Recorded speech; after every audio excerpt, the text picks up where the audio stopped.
Assalamualaikum, selamat sore football fans. Kali ini gue mau ngebahas keberlanjutan timnas Indonesia untuk kedepannya. Setelah kegagalan di kualifikasi Piala Dunia 2026, kalau menurut gue pribadi, Indonesia itu masih punya prospek yang baik. Jadi sekarang intinya dari PSSI sendiri juga harus mulai berbenah juga dengan keadaan tim yang ibaratnya secara tidak langsung tuh kalau menurut gua udah cukup baik ya untuk ukuran timnas Indonesia yang saat ini. Mungkin bisa dibandingkan dengan timnas-timnas yang sebelumnya, komposisinya antar lini itu menurut gua pas banget ya timnas Indonesia saat ini ya. Jadi keberlanjutan masih sangat bisa nih kalau menurut gua, karena timnas yang sekarang itu emang prospeknya itu 5 tahun ke depan kalau menurut gua di Piala Dunia 2030. Nah, kalau yang gua lihat ya, kalau seandainya PSSI mau mengakhiri kontrak dengan Patrick Kluivert itu dari sisi PSSI mungkin dia juga ragu karena harus membayar kompensasi, sedangkan kontraknya Patrick Kluivert itu 2 atau 3 tahun di timnas Indonesia. Kalau menurut gua secara amatir ini, komentar yang amatir ini di warung kopi, kalau menurut gua Patrick Kluivert emang banyak sih kesalahannya kemarin dan di kualifikasi Piala Dunia kemarin, tapi ya namanya juga ibaratnya juga baru 4 pertandingan ya 6 pertandingan yang Patrick Kluivert jalanin. Kalau menurut gue pribadi sih alangkah lebih baiknya mungkin bisa dikasih waktu tambahan mungkin ya, untuk atau kesempatan tambahan untuk Patrick Kluivert memperbaiki cara permainan dari timnas. Karena kesalahan ini bukan kesalahan ya, menurut gue elementer sih. Ketika Indonesia lagi panas-panasnya ibaratnya ya, untuk menyelesaikan round ketiga itu malah diganti pelatihnya. Jadi dia tidak bisa nyalahin 100% juga Patrick Kluivert karena kan dia masuk di pertengahan jalan. Jadi kalau seandainya Patrick Kluivert dipertahanin juga, Patrick Kluivertnya jadi pertahanin, itu ya nggak apa-apa juga, karena emang jenjangnya kalau gue lihat prospeknya itu ya untuk pemainnya sendiri timnas itu bisa masih sampai 3-5 tahun, dan kebanyakan di pemain-pemainnya juga masih usia 23 atau 24. Yang paling tua ya mungkin hanya Tom Hai yang usianya saat ini 30 tahun. Paling itu, sisanya ya masih cerah. Dari kipernya juga masih sangat masih panjang kayak Martin Paes sama Mulyadi, dan di bagian belakangnya juga Rizky Ridho juga masih muda, terus Jai juga masih muda. Ya mungkin Verdong usianya masih udah 28 tahun. Terus kalau di kanannya juga masih muda semua sih. Eliano juga masih muda. Jadi prospeknya tuh sangat cerah. Jadi ya mungkin kita kasih kesempatan lah, paling enggak sampai timnas Indonesia itu menjalani Piala Asia 2027. Karena seandainya ganti-ganti pelatih pun juga ya tidak banyak merubah juga sih cara bermain. Karena kalau yang gue lihat, kalau untuk timnas itu yang diukur itu ya keberhasilan di turnamen gitu.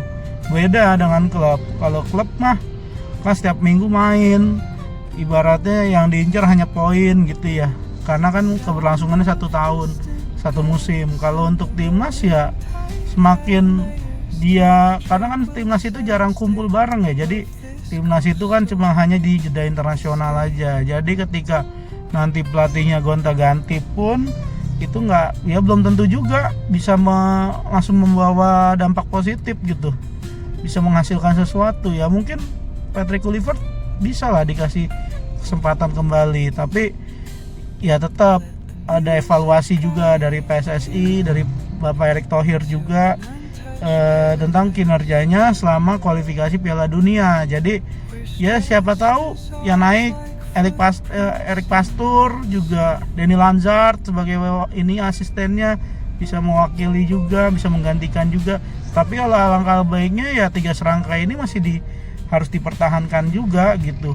Karena gue lihat prospeknya juga cukup bagus gitu, dan Indonesia pun masih punya banyak waktu untuk mempersiapkan nih event terdekat. Ya mungkin kan setiap tahun ada AFF, mungkin dengan komposisi yang bagus ini ya kita tunjukkan lah paling enggak ya Indonesia juara gitu di level Asia Tenggara gitu. Jadi sebelum kita ngomong soal Asia ya kita paling enggak juara dulu di level Asia Tenggara gitu, seperti Vietnam dan Thailand gitu. Jadi ketika kita sudah bisa merebut Piala Asia Tenggara ya kita layak gitu bersejajar dengan tim-tim yang ada di Asia seperti Irak, Iran ya kan, Australia, Korsel ya kan, Jepang gitu, Arab Saudi gitu. Dan saya lihat di kualifikasi Piala Dunia ini ya Indonesia mampu gitu dengan kualitas pemain yang ada di tim. Indonesia mampu gitu menyaingi tim-tim yang ada di Asia gitu. Nah, event terdekat yang mungkin kita tunjukkan dulu lah, kita harus menjadi juara di Piala Asia Tenggara. Paling enggak kita jadi rajanya dulu lah di Asia Tenggara, barulah kita nanti bisa ngomong banyak di level Asia gitu. Jadi untuk para supporter timnas, jangan ya ibaratnya jangan membuli satu pemain gitu ya, karena kan mereka juga sudah mempertaruhkan semuanya gitu ya, sudah memberikan hasil yang maksimal. Mungkin di event kali ini kita belum beruntung ya Jeb, tapi gue yakin dengan kualitas yang ada di timnas senior saat ini, gue yakin Indonesia nanti kedepannya bisa mendapatkan prestasi gitu.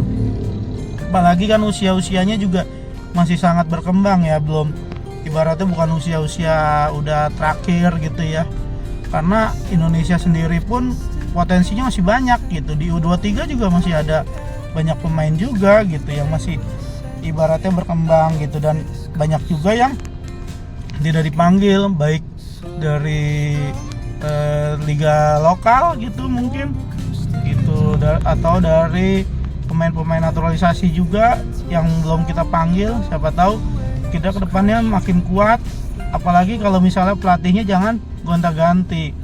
Kalau misalnya pelatihnya gonta-ganti, nanti kita juga ya belum menjamin juga prestasi gitu, karena pelatih itu ya faktor ya hanya menentukan, nggak bisa menentukan, dia hanya meracik doang, tapi kan kembali lagi ke yang ada di lapangan. Kalau seandainya pemain di lapangan itu kompak gitu ya bukan tidak mungkin kita mencontoh kayak Uzbekistan, cara mainnya itu kompak banget, kayaknya dia ibaratnya dari usia muda udah bareng-bareng terus cara mainnya, dan terbukti di 2026 ini mereka masuk ke Piala Dunia gitu lewat jalur dari round 3, bukan lewat jalur round 4 ya kan. Kita harus belajar juga dari Uzbek ya kan, bagaimana mereka memaintain anak-anak di usia dininya bisa sampai di timnas senior. Mereka kompak, dan banyak juga dari pemain-pemain timnas Uzbek sekarang sudah sampai di klub-klub besar. Contohnya Urbanov juga yang ada di Manchester City tuh, backnya itu juga pemain Uzbek ya kan. Nggak menutup kemungkinan nanti setelah penampilan ya mereka di Piala Dunia, banyak juga klub-klub elit Eropa yang mau merekrut dari pemain Uzbek gitu sih. Saya rasa itu aja sih paling video yang bisa saya jelaskan ya pada kali ini ya. Jangan lupa ya semuanya, jangan lupa yang suka dengan video ini, jangan lupa di like, komen, dan di subscribe ya, biar kita semakin sering nih untuk bikin video tentang terkait dengan sepak bola, tidak hanya dengan untuk timnas gitu ya.